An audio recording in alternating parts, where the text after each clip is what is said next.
अर्थ की उन्नति के लिए, पैसों के आवागमन के लिए कोई विशेष उपाय? वही उपाय हम दर्शकों को बताएंगे कि जी। इसका कैसे हम प्रयोग कर सकते हैं। लाइव पॉडकास्ट करता हूँ, लाइव हम सवाल लेते हैं। उसमें सबसे ज़्यादा जो क्वेश्चंस आते हैं वो आते हैं आर्थिक तंगी के, यानी कि वो आर्थिक रूप से उन्नति चाहते हैं।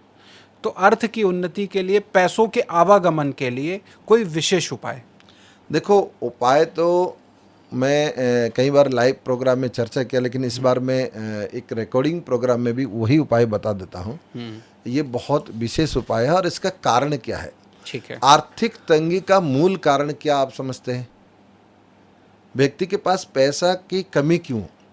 दो वजह से, या तो पैसे आ नहीं रहे हैं या तो पैसे आ रहे हैं रुक नहीं रहे हैं। बस, हमारे शास्त्र में सबसे ज़्यादा लक्ष्मी प्राप्ति के लिए अनुष्ठान जितना नहीं है, उससे अधिक है कि अलक्ष्मी को नष्ट करने के लिए। अच्छा। लक्ष्मी प्राप्ति का अनुष्ठान तो आपको तो हर कर्म करोगे कहीं ना कहीं तो आपको लाभ मिल जाएगा, लेकिन आप वो लक्ष्मी प्राप्त करने के बाद भी आपको रुकेगा नहीं। वो कारण क्या है? वो है अलक्ष्मी। ओके। ठीक है ना। ऋग्वेद का श्री सूक्त के जो मंत्र है, आदित्य वर्णे तपसो धिजात वनस्पतिस्तव वृक्षोथ बिल्वः तस्य फलानि तपसा नुदन्त माह्यंतरा यश्च बाह्य अलक्ष्मी। ये जो कहा गया है, इस मंत्र को हर कोई पढ़ता है, लेकिन इसका अगर बहुत बारीक से समझा जाए कि आदित्य वर्ण की जो रूप में जो भगवान सूर्य नारायण का तपस्या से जो बेल वृक्ष उत्पन्न हुआ है, उस फल को तपसा अनुदंतु, मतलब अपना कर्म में लाए जाए, पूजा कर्म में, तपसा मतलब पूजा हवन इत्यादि में लाए जाए, तो अंदर की और बाहर की अलक्ष्मी को नष्ट कर देती है। ये श्री सूक्त में वर्णन है जी। अब वही उपाय हम दर्शकों को बताएंगे कि इसका कैसे हम प्रयोग कर सकते हैं। जी। रवि पुष्य नक्षत्र जब होता है अथवा रवि हस्ता नक्षत्र, इसको कहते हैं अमृत सिद्धि योग। ठीक है। पुष्यामृत सिद्धि योग कहते हैं, पुष्य अमृत सिद्धि योग। तो ये पुष्यामृत सिद्धि योग रवि हस्ता अथवा रवि पुख जब आने वाला 1 तारीख को भी है, इसमें आएगा। तो ये आपको पंचांग में देख लेंगे, तो वो कोई व्यक्ति ये इसका उपाय करे। ठीक है। एक बेल फल उस दिन तोड़ना है। ठीक है। बेल फल का थोड़ा सा निमंत्रण दे के बेल वृक्ष का पूजा करके, अथवा षष्ठी तिथि की रविवार हो। ठीक है। ये अगर कोई कहेंगे नहीं महाराज जी हमारे जो दर्शक है इतना भी जानकारी नहीं कर पाएंगे, तो उनके लिए और साधारण और सरल तरीका से, तो सीधी बात यह है कि आप पूर्णिमा के दिन, ठीक है, पूर्णिमा तो कोई भी समझ सबको जाएगा, पता है। हाँ। तो पूर्णिमा के दिन बेल वृक्ष को घर में लेके आए। ये 3। ठीक है। सबसे पहला नंबर है रवि पुख या रवि हस्ता, ठीक है। दूसरा है रविवार के दिन जो षष्ठी की तिथि हो, ठीक है। और तीसरा है कि पूर्णिमा। ठीक है। इन 3 के एक बेल फल लेके आए, उसको लाल रंग के कपड़े में बांध दे। ताम्र पात्र अथवा रजत पात्र या स्वर्ण पात्र या अष्ट धातु पात्र या कांस्य पात्र, मतलब कांसे के पात्र है या तांबे के में थाली में उसको स्थापना कर दे, और स्थापना करते समय थोड़ा सा चावल रख दे, क्योंकि ताकि वो बैलेंस बना रहे, इधर इधर लुढ़के ना। और बेल फल की जो डंठल वाला हिस्सा है वो ऊपर को रखे, क्योंकि यथोत्पन्नम तथोदेयम शास्त्र कहता है। तो जैसा जैसे जो चीज़ उत्पन्न होता है उसको ऐसा वैसा ही पूजा में प्रयोग करना चाहिए। अब उसको रखने के बाद मैं दर्शकों को एक मंत्र दे देता हूँ। हालांकि मैं मंत्र बहुत कम देता हूँ, फिर भी ओम ह्रीम श्रीम महालक्ष्मी नमः। ह्रीम श्रीम महालक्ष्मी नमः। ह्रीम माया बीज है, श्रीम जो श्री जो है धन बीज है। ठीक है। ठीक है ना। तो ये 2 मंत्र युक्त का महालक्ष्मी का मंत्र से वो पूजा करे। कैसे क्या करना है? पहले बेल ले आए, बेल ले आए, लाल रंग की कपड़ा बांध दिए, और डंठल की जहाँ ऊपर है उसको ऐसे चावल थाली में चावल डाल के उसको स्थापना कर दिए। ठीक है। और उसी में जो भी ह्रीम श्रीम महालक्ष्मी नमः पुष्प छोड़ दिया, ह्रीम श्रीम महालक्ष्मी नमः चंदन लगा दिया, ह्रीम श्रीम महालक्ष्मी नमः जो भी छोड़ना है पूजा करना है। धूप भी दिखाए ह्रीम श्रीम महालक्ष्मी नमः, दीपक भी दिखाए ह्रीम श्रीम महालक्ष्मी नमः। ऐसा ये पूजा करे, अथवा ये मंत्र को चैट भी कर सकता है व्यक्ति।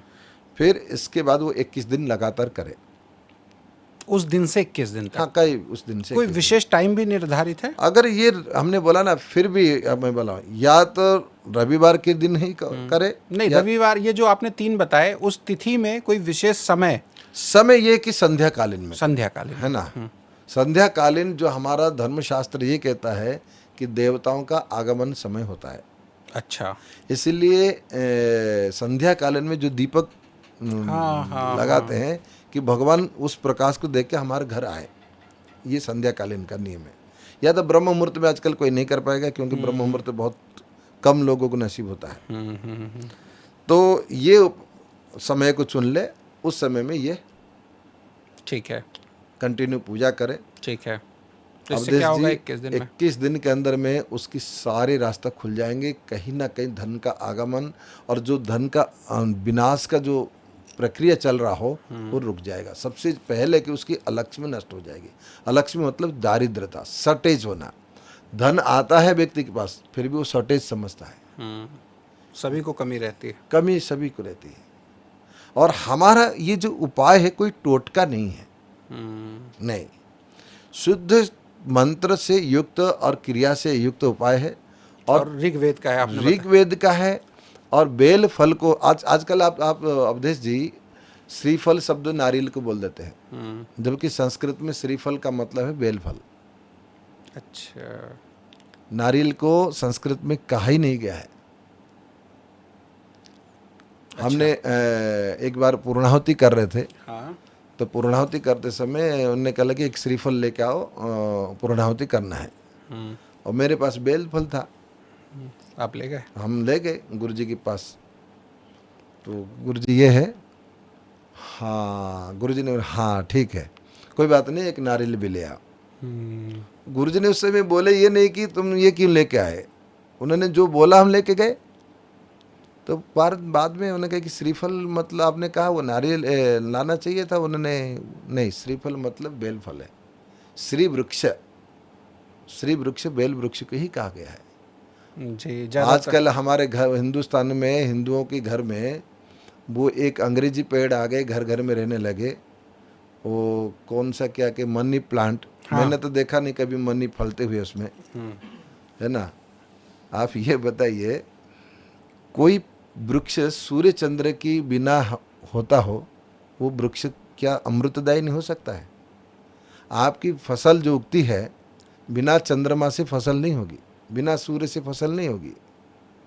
अमृत तत्व सूर्य चंद्र से ही तो मिलता है ना। और वो घर के अंदर में होता है वो। और कहते हैं मनी प्लांट, और मनी प्लांट को घर में रख दिया, तुलसी को बाहर कर दिया, तुलसी तो लगा ही नहीं।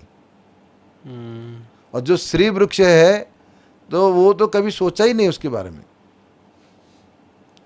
और मैंने सैकड़ों लोगों के घर में देखा है जहाँ जहाँ मनी प्लांट है वो बहुत परेशान है, वो बहुत तंगी हालत में, उनको ही ज़्यादा पैसा चाहिए।